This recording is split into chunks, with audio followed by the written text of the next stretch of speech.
बहुत समय पहले की बात है। एक सुंदर और समृद्ध राज्य था जिसका नाम था सूर्यगढ़।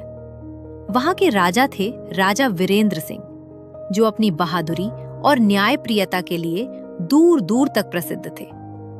उनकी रानी थी रानी अदिति, जो न केवल बेहद सुंदर थीं, बल्कि अत्यंत बुद्धिमान और दयालु भी थीं। प्रजा उन्हें मां की तरह मानती थी। राज्य में हर ओर खुशहाली थी। खेतों में हरियाली, बाजारों में रौनक और लोगों के चेहरों पर सुकून। लेकिन हर कहानी में एक मोड़ आता है। एक दिन अचानक राज्य में अजीब घटनाएं होने लगीं। रात होते ही हवाएं तेज चलने लगतीं, पेड़ों की टहनियां अपने आप हिलने लगतीं और कई लोगों ने महल के पास एक रहस्यमयी साया देखने की बात कही। राजा वीरेंद्र ने सैनिकों को आदेश दिया, इस रहस्य का पता लगाओ और प्रजा को सुरक्षित रखो। लेकिन जितने सैनिक जाते, कोई वापस नहीं आता। राज्य में डर फैल गया। जब राजा चिंतित थे, तब रानी अदिति ने कहा, महाराज, ये कोई साधारण समस्या नहीं है। हमें बुद्धि और धैर्य से काम लेना होगा, बल से नहीं। रानी ने महल की पुरानी किताबों और ग्रंथों का अध्ययन शुरू किया। दिन रात खोजने के बाद उन्हें एक रहस्य मिला। महल के नीचे एक प्राचीन सुरंग थी, जो एक पुराने श्राप से जुड़ी थी। सालों पहले सूर्यगढ़ में एक शक्तिशाली तांत्रिक आया था। वो राज्य की शक्ति को अपने कब्जे में लेना चाहता था। राजा के पूर्वजों ने उसे रोक दिया, लेकिन जाते जाते उसने श्राप दिया, जब तक इस सुरंग का रहस्य कोई सुलझाएगा नहीं, तब तक इस राज्य में अंधेरा लौटता रहेगा।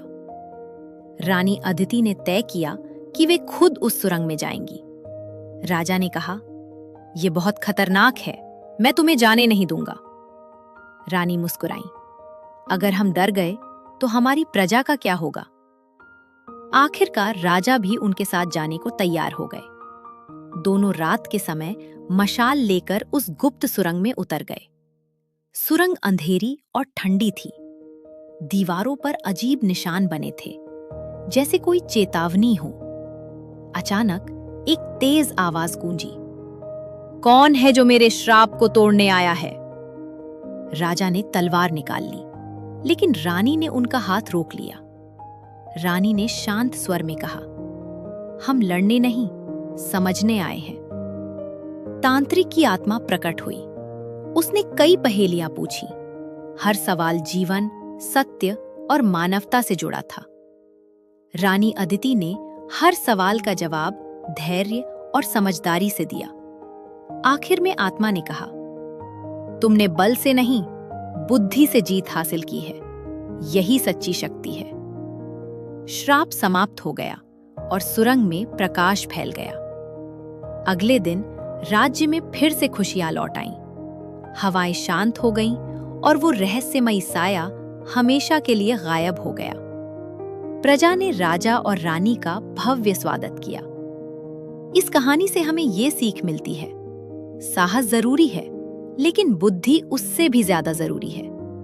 सच्ची ताकत हथियारों में नहीं, समझ और धैर्य में होती है। एक अच्छा शासक वही है जो अपनी प्रजा के लिए हर खतरे का सामना करे। और फिर सूर्यगढ़ में हमेशा शांति और खुशहाली बनी रही। राजा वीरेंद्र और रानी अदिति की कहानी आज भी लोगों के दिलों में जिंदा है, क्योंकि कुछ कहानियां कभी खत्म नहीं होती, वे बस यादों में बस जाती हैं।